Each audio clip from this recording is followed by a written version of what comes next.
Hey there, welcome back. I have an interesting grouping today for you. It's a collection of 3 super rare original Tetsujins. Not the reproductions that came out in the 90s and into the 2000s. These are all original vintage 1960s Tetsujins. 2 with their original boxes, and the brown one, unfortunately, loose. So let's start by taking a look at the brown one, as I mentioned. I think this one seems to be among the more iconic of the little Tetsujins. You could see here, it's got his original sticker on the leg. Just the colors, for some reason the brown is very striking, especially with these 2 jetpacks there with the flame lithography. You can see the Nomura logo there. And there's the key. Unfortunately, the large one I don't have. The key doesn't fit, actually. I'll show you. But here he's got his original nose, which is usually broken. So let's give him a couple of winds and see how he performs for us.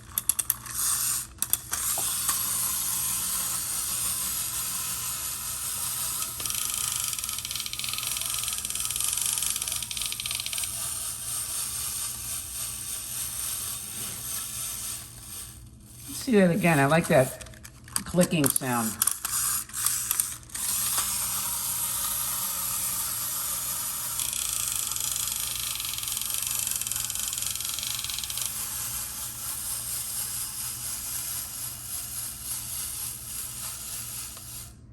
How cool is that, huh? Whoa!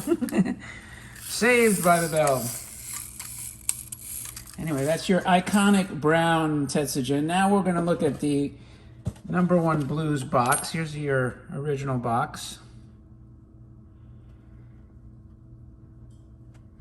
Very nice graphics on here. I'm going to get my fingers out of the way. I don't know what these things are here, but very iconic 1960s cartoon, too. How many of you watched Gigantor as a kid? That's like the classic pose, right? Him flying around, Jimmy Sparks controlling him. So again, a rare box. You don't see this too often. Gotta love the fist, right? Long before Miss Marvel was around, Tetsujin #1 had the fists, the giant fists. All right, so here's the blue version of this. You can see the jetpacks. The logo is on the back here, not the side. It does have the original sticker. Okay, that's a Tetsujin face, if you haven't noticed that before. The nice lithography on the bottom. Gotta love the eyes, too.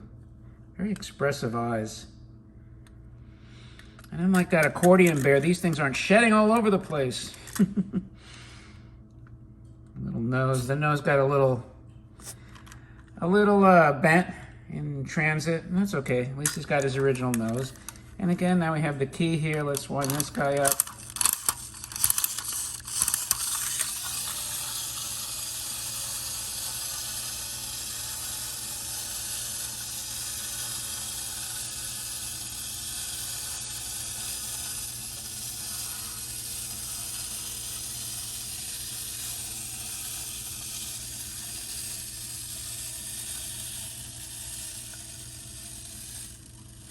You know, they do have the, by the way, the on-off switch here. So I neglected to do that with the brown. Would have been easier. I'll do this one more time.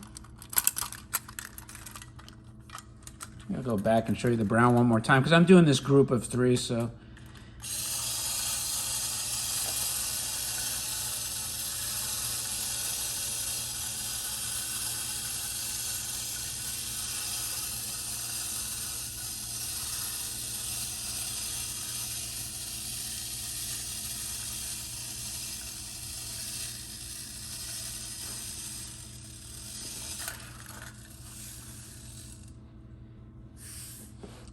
And there's your #1. I'm gonna steal his keys and do the brown one more time. You know why? Because the brown one is so rare and, like I said, iconic, that it's worth giving him another go. And this time I'll use the switch. Set them off back there. Yep. It's tricky to get in between the tanks to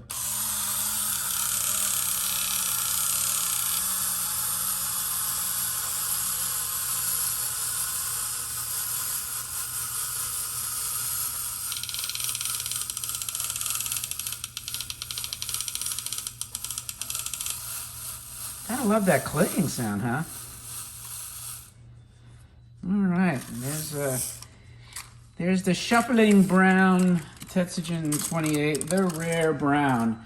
Now, unfortunately, for number 3, we're gonna look at the box, and you could see the box is essentially scaled up, or the number 1 is scaled down maybe, but the number 3 is, the artwork is the same. In fact, let me get them close here. See, basically it's the same artwork, and they just stretch to fit. Now, the color here is a little more like of a tealish hue. This one's more like a navy. But it's really the same artwork. Just scaled up, like I said. Here's Jimmy Sparks again. Beautiful graphics. The iconic flying pose. The other panel. And now let's look at the robot himself. And again, unfortunately, I'm going to show you. I'm going to have to have a conversation with my buddy Josh about this key. But here's the wind-up shaft, and this key just does not go. I can't jam it in. It's just clearly too small, the hole. Now it looks like the size-wise it would have went, but it doesn't. So unfortunately, we can't wind him up as of now, but if I get a proper key later, I will show you. But in the meantime, let's take a look at number 3. He's got the little bit more bulbous body. Look at that nose, right? Did he tell lies like Pinocchio or what? He told his share of lies. Got a little more rivet details, which is nice over here, printed, and then the raised rivets. Your chest is a little more detail, and your chest is the on-off switch, not like the back of the other ones that were in the tank. And here's his original sticker. See the lithograph on the feet. Of course, the belt, the beautiful eyes that they do a good job with the Tetsujin eyes. That nice helmet fin, right? Gives it a sleek. So this one is a sparking one. So I'm kind of bummed I don't have the key to show you guys, but I will at another point. And here's the Nomura logo over here. Now, I doubt that the flint is probably still sparking, but you never know. This one's in such nice condition that maybe that flint is still there.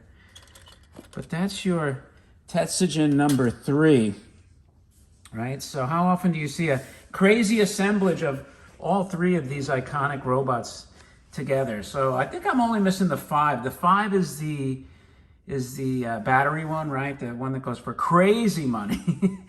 Crazier than this. So anyway, listen, thank you very much for joining me on this exploration of Tetsujins. If you like this kind of content, I always encourage you, please subscribe. Leave a thumb up or a remark and thumb up the video, because that helps the algorithm so other collectors can see it. And any remark you leave, I would appreciate. I'd be more than happy to respond. That's it. Thanks again for joining me, and I'll talk to you later.